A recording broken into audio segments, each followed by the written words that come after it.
So, as I said, slight element to your alignment being a little bit to the right there, I think, with your lower half. Okay, top half's not too bad, but I think if you said a couple of shots on the weekend, you're getting a few of these, it stands to reason why you might sort of close yourself up a little bit. Yeah. But I think when you get a bit closed and this swing sort of works back as you are, you can see sort of when you get halfway back now, the club's a bit behind your hands and a bit sort of tilted down, a bit closed. As you continue on now, your arm, your chest isn't really moving there at all, is it? Just more your left arm just gradually going across your chest, making this swing very, very flat.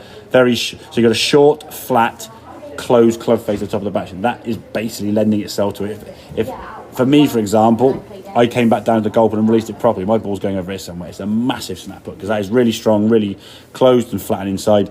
And then coming back to the ball, you've now got to try and get out your own way. Your body starts unwinding. The left arm is still across your chest, and as you can see, coming back into it, we don't look at the strike there, we'll avoid that one. So the feeling you've got to try to create, if that's your top of the backswing there, the sensation for you is that wall behind you, get that club swinging up higher in the backswing, yeah? So, as we said before, that's a completely different golfer, yeah?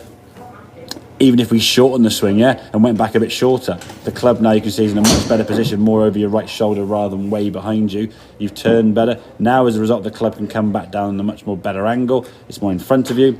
Club's in front of you now, better strike. You're not getting stuck with your left arm. You look at the daylight between your left arm and your chest. It's free to sort of move down and get your own way, because you've got that room that you've created and struck it really, really nicely.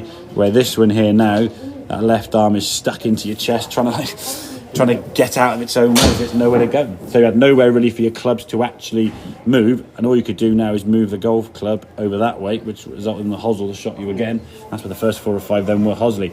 The first 2 or 3 when you made this change, as you said, were a bit toey, because of your first 5 whatever shots on the sim on the first one there were shanking. You were still trying to bring the golf club this way.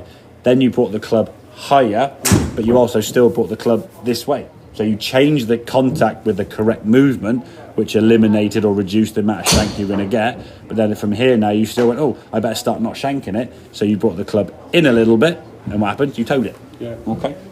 Because that's why it just showed we only want to really be making one change.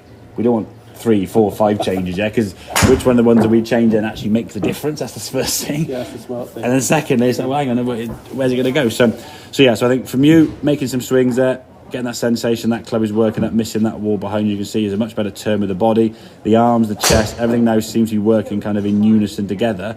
So you got the top nicely. Now you can just unwind.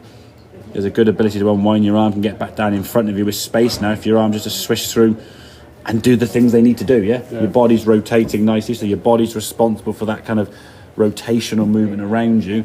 The arms are responsible for the lifting. If you're doing a little tiny chip shot, okay, there's minimal arm movement, okay, so you're just going to be moving your arms and body back like so, and then you'd finish with the same revert side on the other side with a twisted torso, What we don't want is the club to be going back now with just your arms there sort of dragging the club back behind you, getting it just too far.